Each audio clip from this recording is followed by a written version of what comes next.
issue of rice imports. Let me just put it this way. Rice, we have imported rice almost all our lives.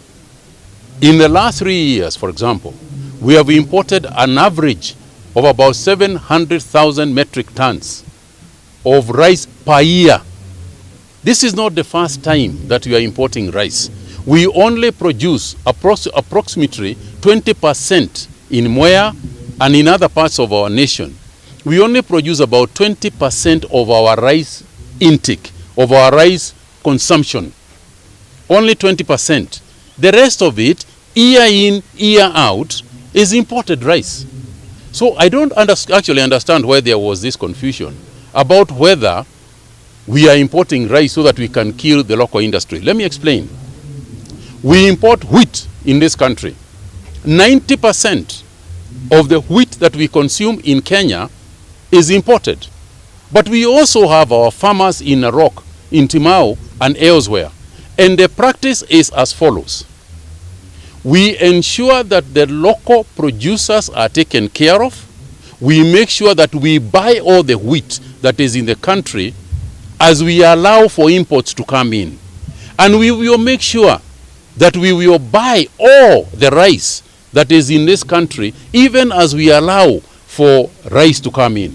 So there should be no panic. There should be no panic from any farmer that we are going to be import rice at the expense of the local farmer. I cannot myself supervise, such an exercise. Therefore, and this is not the first time. Last year the same thing happened. The previous year the same thing happened. And we didn't hear that rice in Kenya or anywhere else, rice around the Republic, anywhere in the Republic, was actually spoiled or lost or not bought by Kenya. So I want to urge calmness in some of these things. Let not a propagandist start just talking for the sake of talking, where everybody has become an expert about everything. There is need to first of all look at the data, look at what has happened in the past, look at what is happening. And by the way, even next year, we will still import rice, even as we try to wrap up our production. In Mwea, we are expanding. In Ahero, we are working with the Japanese government to expand rice growing, Ahero, Bura, and elsewhere. We want to increase rice production so that we don't have to import. But we are importing about 80%. We want to increase wheat production so that we do not have to import 90% of our wheat or of our wheat consumption.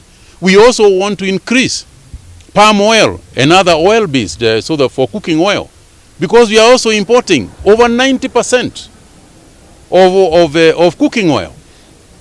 So my good friends, let's be factual about these things. And perhaps sometimes we are the ones who are falling short of explaining these things to you so that you can be factual in your reporting. But the truth is as it is. We have to. If we do not import rice, it means that the price of food in Kenya will become unattainable for a lot of people.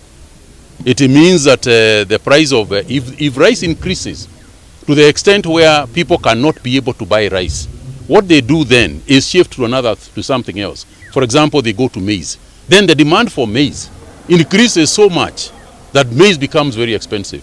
So we have to maintain a certain balance where we have got local production, we have got imported foodstuffs, but we have got to maintain a balance, a very delicate balance, where the farmer is selling the rice that they are producing and getting paid for it, where the consumer, the person who eats rice or consumes wheat, must also be supplied at a price that they can afford, so that we have got, and as I say, it's a delicate balance. And that's my mission.